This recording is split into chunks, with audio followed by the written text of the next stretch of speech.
Hey out there, people. This is Coach EJ, or Eric Johnson, you might say, the brand. Hey guys, this is Coach Aaron, the source.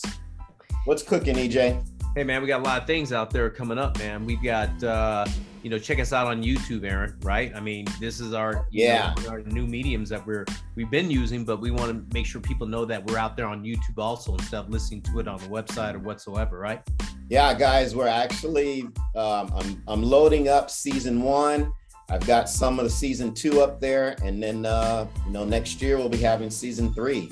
That's over 100 episodes that are going to be viewable on YouTube. So if you like looking at our ugly mugs or right, some kind of, treasure hunt to see what's behind me on my wall, right. This album cover here that sometimes changes. Make it a game. You want to do that? Check us out. Just a different medium that you might like. Hey, what else we got coming up? Anything else new on our front anyway, Aaron? We got a new series coming up, man. Yeah, Champions Are Built. That should launch next year. We've really compiled some great talks and interviews. People like Alan Jaeger, Andre Ward. We'll have Andre Berto, another fighter. We've got Doug Gardner, our mental professional. Oh man, I mean, we've got Vida Blue. We got Vida Blue, man. Babbitt, Anthony Miller, former NFL wide receiver. So we've got some really good guests coming up, guys. So look for it. Stay tuned. Get on our, I guess you call it our feed. That's right. And this way you won't miss anything. Right. The brand and the source. Check us out, please. Today's subject, guys, arm management. Now it's a pretty broad subject, so we'll see where this takes us. But I think it's pertinent now because a lot of guys, are shut down, but they're going to be starting to throw. They're going to be starting to, work on their arms because the spring is just around the corner, guys. And so, let's just see where it goes. I mean, we can talk about all of it. Hey, long toss, recovery, pitch counts.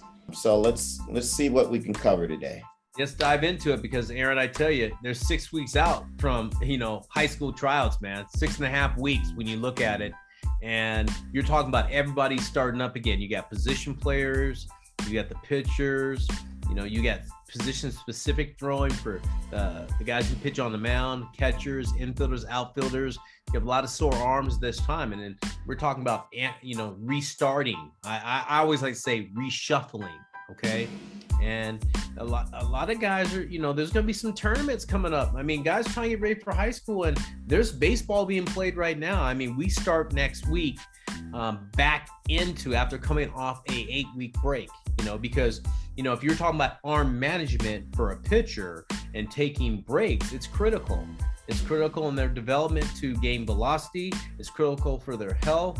It's critical for their arm strength and their whole overall body strength and doing that. So there's a lot going on in the next 6 weeks to get them amped up. And I think this is a very important period. But if you were looking over a long year, having the correct amounts of rest for a pitcher or any position players need to be shut down. Number one, the first thing I want to say about arm management, Aaron, if players, whether they're a position player or a pitcher, they need to stop playing baseball somewhere and get the proper rest on their body, but their arm. They're throwing every day, man.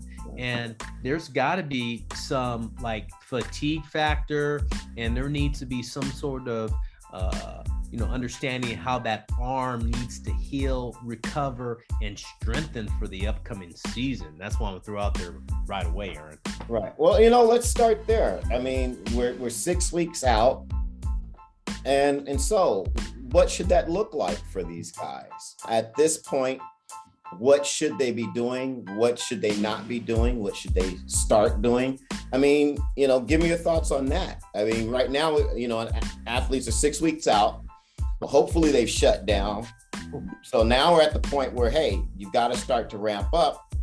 But what do you do? So you talk about it from the throwing side, and then I'm going to throw my 2 cents in from maybe the training side.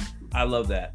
So I always have kind of the position players and pitchers on a different throwing schedule. And for my position players, initially going out, besides doing their band work and doing all the other exercises they do before they start throwing the ball, I start them out on what I call on one knee, and then I get them into a 30, 60, 90, 120 routine the first 6 practices. And then after the 6th practice, I see how they're feeling, and they start to go out further, 150, 175, 200. And I ease into that program for my position players, okay? Pitchers, a little bit different. I won't let them go so far out right away. They may be, hey, listen, they've just started playing catch. Like they've been on the longest rest period. So you're just starting playing catch, 30, 60, 90, 100, 110, right there. How you feeling? Good. I like it. Okay, next day, let's flat ground. Okay, a day from now, let's flat ground. Let's recover, see how we're feeling. Right. So each day, I have to ask each player and each pitcher, how are you feeling? And then the program is really built on how their health is, because there are some guys who've been training in the gym and some guys that haven't trained as much. So their fatigue factor or their ability to be injured could be greater than those who have trained consistently. So, I think it's an ebb and flow for each player individually. And I think pitchers are on a different throwing program than position players, because I have my pitchers do more drills, pitching drills off the mound, dry drills, balance drills, launch to finish drills, all kinds of things to help them with their mechanics. And I try to get those guys to do it off the mound, Aaron. It's a little bit different. Most people say, just get on the flat ground, do it. I'm trying to get them to do their drills on the mound or against a fence or something to where they can build some sort of, endurance and build some sort of thing. So I think it's different when you start off in this 6-period. I think it's different for position players and pitchers. And I just want to clarify, because you use the term 30, 60, 90, and what he's meaning is feet. Right. Not throws. Clarifying that. Yeah, people to understand. He's talking the distance that an athlete is throwing. So let me look at it from this standpoint. And because I have the luxury of having most of my kids year round. Right. And so they're with me in season and off season. So my core of pitchers and throwers are usually always in tune with me. So I'm always kind of in tune with what they got. But let's just say I get the hypothetical kid that comes in right now. Okay. And has 6 weeks. Okay. Generally what I like to do, if you can, try and get yourself some kind of an assessment, or at least if you come in and see a trainer, tell him what your throwing history has been for the past 6 months, and then recently, what you have been doing or what you haven't been doing. I think that's going to help a trainer. So I'll usually ask, that sort of question first. But then I like to first get an athlete, what I call back to zero. In other words, what I'm looking for is making sure they've got the right mobility, range of motion, flexibility in the arm, in the shoulder, in the elbow, and the wrist, so that there's not any tightness or any impingements or any abbreviated range of motion that is going to affect their throwing mechanics definitely in a negative way. That also will help. It'll help the athlete throw or be more efficient, I think, in their throwing as well, because things will be moving a lot more fluidly. So I'm trying to create an environment, at least in the arm, where things are in harmony. There's not the imbalances. Maybe if a kid's been saying, oh yeah, I stopped throwing, but I've been doing, curls all summer, okay, that could be a problem, that could be because he wanted to get bigger, Right, you want to look good. Because they don't know. So, right. I think even if you don't go to trainer, but just kind of thinking back on your history and saying, hey, okay, what did I do recently if I've been working out that might affect my throwing. Right. And so again, starting with a good, again, mobility, flexibility program is probably the first point of a contention that I'm going to look at. After that, then I'll probably want to establish what I call flow. Okay. And that's not just throwing exercises, but it's just like pulling and pushing exercises, getting everything, the sequencing of the muscles firing correctly, getting them all to work again in harmony. Right.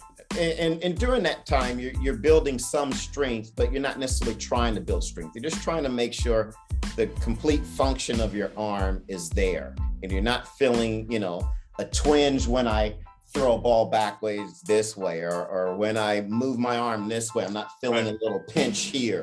But just having that whole 360 spirit, wherever I move my arm, hey, it feels great. Right. That would probably be the next point. Then from there, you can start to build some strength. And some of these things, you just can't, you may not be able to segment one to the next. Right. They're gonna kind of mesh together. And then from there, you can start to say, okay, let's build some strength and endurance. I'm bigger on endurance than I am on strength. I think as you build your endurance, the strength kind of comes. So I'm not that big on just saying, okay, I got to get my arm stronger. I think as you kind of backdoor into the strength when you do the endurance work. Right. But if you have some weaknesses, you can kind of specifically address those. And then when those things are all feeling good, then you can say, okay, you know what? Now I want to work on velo. And then maybe you start to add different modalities that you want to do for your velo, whether it's banding, whether it's plyo balls, that sort of thing. 6 weeks is a very short time to kind of short period put all of that in. But those are at least the components that an athlete should have. And don't be afraid, I would say don't be afraid to try and, in other words, don't press to get there just because the beginning of spring is here. You may have to transition that through another 3-4 weeks into the beginning of the season, to make sure you've got a healthy, strong arm. So now you're not just working 6 weeks, but now you got 10 or 12 in the books. And that I'd feel a lot more comfortable with than 6 weeks. Well, Aaron, I will say this is that I like what you say, because, if you look at a major league pitcher and they go to spring training, and it's usually, spring training these days is probably 6-7 weeks. The guys that come to camp in shape now. Mm-hmm. The smart ones are. They come in shape. And so by the time they get to that 6th week, they're really on a 10-week program. They've been throwing a month prior to bullpens and stuff, which is, I think, correct for a pitcher. Even a position player. And I think, a lot of our high school viewers out there lose sight of that because they want to get out there and do well right away after that 6-week period. And they go in the game in the 7th week and they're throwing 90 pitches. We know the arm's not ready for that at that time of the year. And I think it's important for them to understand that they don't need to have their top velocity right from day one. They're not, your arm is not conditioned. It's been laying off. There needs to be arm strength naturally built. Now, people never talk about that, Aaron. They always talk about, oh yeah, I lifted weights and I went here and I did these weighted balls and I did throws this way and I did deceleration. Okay, that's nice. I agree with that. But there's a thing called natural arm movement in the process of exactly. And the strength and gaining it through pitches being thrown and recovering and getting stronger. That's going to get you ready for your season also. And people forget about that. They forget that it takes time for that arm to gain some strength when you start out. Remember, it's been in hibernation. Right. Yeah. And I guess just to backtrack a little bit, all of what I was talking about basically goes in conjunction with the throwing program.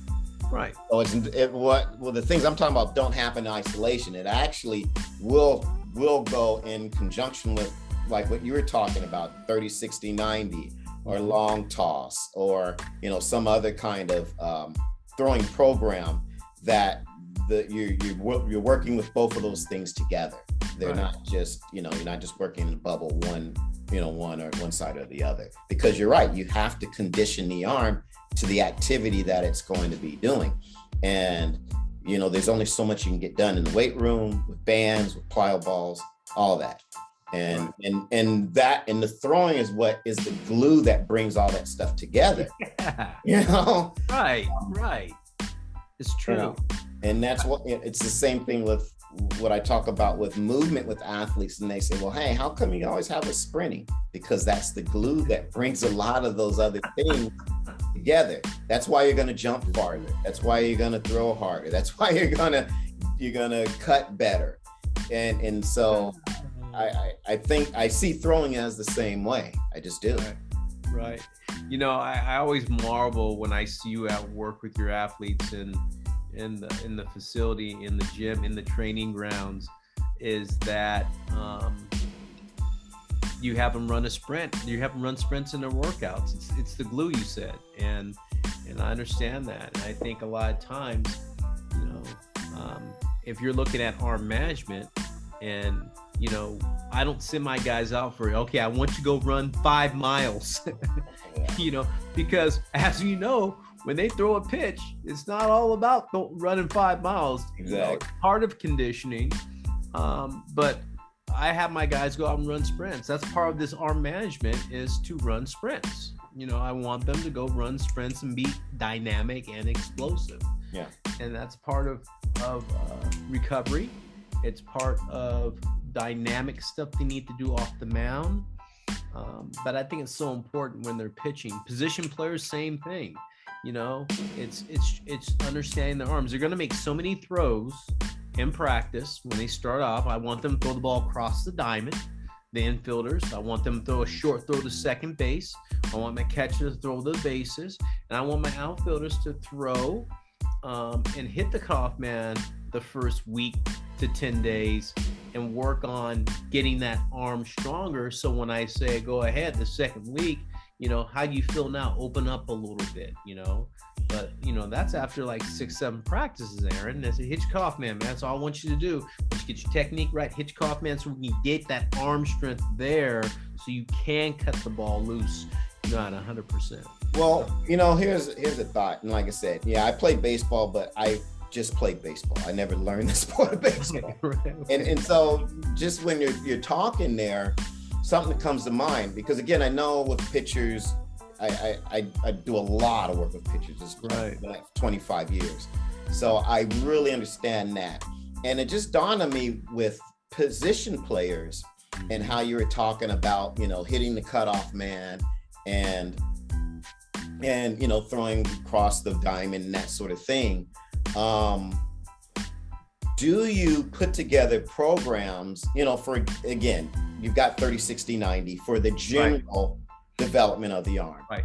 But Throwing. Do you have specific throwing programs for your position players where maybe they're doing, I don't know, throwing a ball off of a wall or throwing a ball off a bounce back and only doing that short flip, so maybe they've got 30 flips, then maybe they've got 30, 3/4 arm slots, and going through the different arm slots and the different distances that they've got to navigate when they get into play. So that way, because the guy who's always throwing like this, isn't necessarily going to be ready to throw like this when they got to turn. You understand what I'm saying? And I know Absolutely. I've seen you do that in our athletic infielder classes. You go through those. Do you actually have an off-season or preseason program where you've got, okay, these are types of throws I need you to be able to make, master, and that way they condition the arm to those movements before they get to the season? Well, actually I do, because when we go out and we start, whether it's infielders or outfielders or doing drill work, everything's set up for that week to 2 weeks, like, okay, what are we going to do on Tuesday? We're going to do this many throws at first base and this many throws at second base. And we've got, what kind of arming are we going to throw to? I'm going to hit so many balls to your left, so many balls to your right, and so many balls you got to come forward. So as you do those different balls, there are different arm angles that are being taught and they have to use. So you have to be smart when you write your practice plan that, hey, listen, we're not doing it every day. We're doing it so many days a week just to get that arm ready, so they can make that. If I did that every day to them, or I did too many of those throws, the arm is not going to heal. The arm's going to get sore. And when I really believe this, Aaron, because we haven't talked about soreness of the arm yet. But when a player gets sore and they can have a major setback that could put them back to square one just after the first 2 or 3 days of coming back into play, they're starting all over again when their arm comes back. It's not like, okay, I can go right to where everybody else is. No, you got to treat that a little bit differently than a player that has already had 4 to 5 practices. If that person hurt their arm in the first day, then they're set back. You got to restart the clock again. So you got to be careful. You got to be smart about that when you practice as a coach. And I tell players out there, if parents are listening, there needs to be a regimen when they go out there. It's just not a free for all. Oh, I can't wait to get out there. Let's go. And it's full bore. Let's go do that. Next thing you know, I'm hurt. And next thing you know, I got to go to the doctor. And my elbow's bothering me. My shoulder's bothering me. And hey, I got tendonitis. And tendonitis for me is 2 weeks minimum. That is to get all that atrophy out of there. It's 2 weeks. Then you got to start over again throwing. That's 4 weeks, man. 4 weeks. Once you have tendonitis, 4 weeks. That's how I always look at it, before you can kind of get back to some sort of normalcy back in playing. So I think it's kind of wise to understand that when you start a arm management, and we're talking about this arm management, it's different for pitchers and it's different for position players. Understand what kind of throws you're going to be making, how many pitches you're going to make off the mound, how many long toss throws you're making, catchers being cognizant of that kind of stuff too. And that's a big position too, because they throw a lot. So being smart, understanding arm management, Aaron, that's what it's all about, my man. And I think there's always one word that encapsulates what we want to do. And you said it, regimen. Start a regimen. You got 6 weeks. All right, out there. Hey, Aaron, great talk today, man. This is Coach EJ Eric Johnson, the brand. Your Coach Aaron, the source. We'll see you.